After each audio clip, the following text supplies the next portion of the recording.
I know it's early, but I think the thought has to be creeping now. Will Joel Embiid ever win MVP or even any hardware? Sure, you could be wondering Joel Embiid's young, only 28 years old and entering his prime, but with perennial all-time greats still looming like KD, LeBron, and Curry. Not to mention the rising youngsters making consistent MVP cases in recent years, like Ja Morant, Luka, and Tatum. Or perhaps it's his own generation peers like Giannis and Jokic who have won over him in recent years. Joel Embiid has had a uniquely historic career thus far, but no hardware to show for it.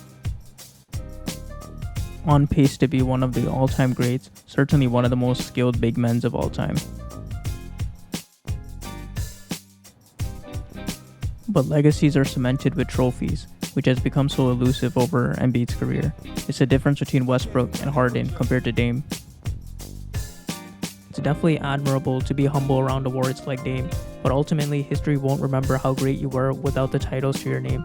I'm not saying Embiid should cry like Gobert did, but it's the sad truth why out of an era of perennial Western Conference All-Star guards, Curry, Harden, and Westbrook are always remembered, but Dame is often left out.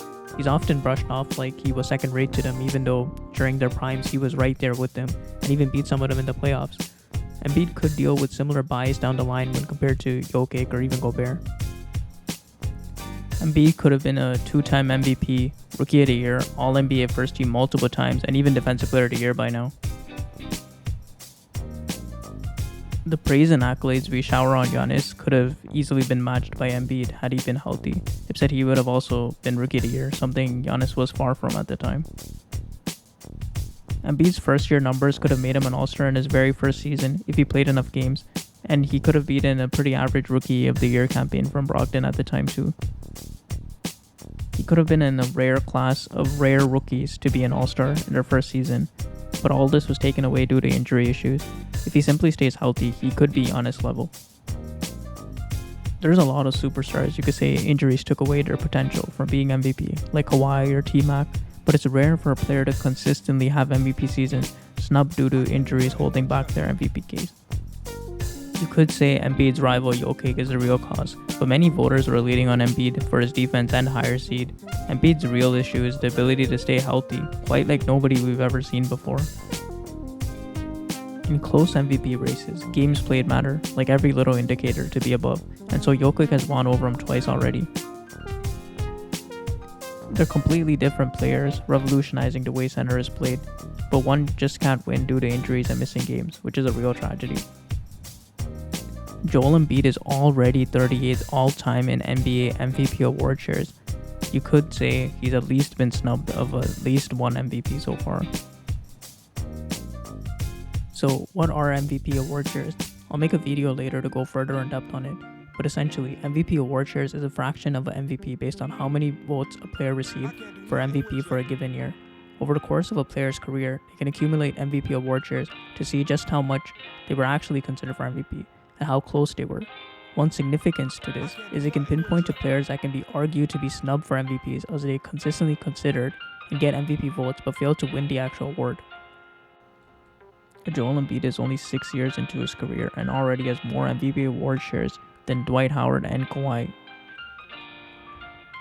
This means there's only 5 legends who have more MVP award shares than Embiid and not won an MVP, all of whom are Hall of Famers or soon to be Hall of Famers. But notice this is accumulated over the span of much longer careers. Joel Embiid 6 years in is already near their career mark for MVP votes. So how does this compare to these legends within the first 6 years of their career? Just as a side note, for full transparency, I chose to do this based on the first 6 years played in their careers because there's a lot of nuances when doing this by age, such as Baylor started his career at age 24, while on the opposite age spectrum, Chris Paul started at age 20. And then there's West and Embiid who started at age 22. On top of this, there's a whole story I'll make a future video about, which is age 23 Rick Barry, who had missed an entire season due to legal reasons. As Embiid has only played 6 years so far, it only makes sense to compare their first 6 seasons regardless of what age, legal, or injury reason they started their careers at. As you see, within the first 6 years of their respective careers, Embiid has amassed more MVP award shares than all of them. few things to consider was between 1967 and 1976, both the NBA and ABA existed, so there's MVP award shares being collected simultaneously, meaning there were separate MVPs for both league and not split among all-time greats such as Rick Barry, who weren't competing against other all-time greats like Jerry West at the same time. They were competing for two different MVPs, so it's not the best of the eras competing for the same MVP, and this inflates their MVP award shares per year. But regardless, Joel Embiid already has more MVP award shares in year 6 than all of those legends at that point in their careers too. So what are Joel Embiid's chances of winning MVP this season?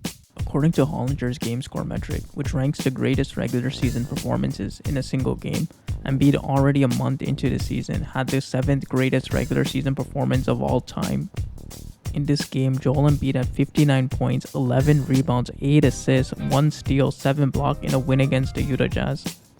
By the way, the last time the Hollinger game score metric was this high was 2018.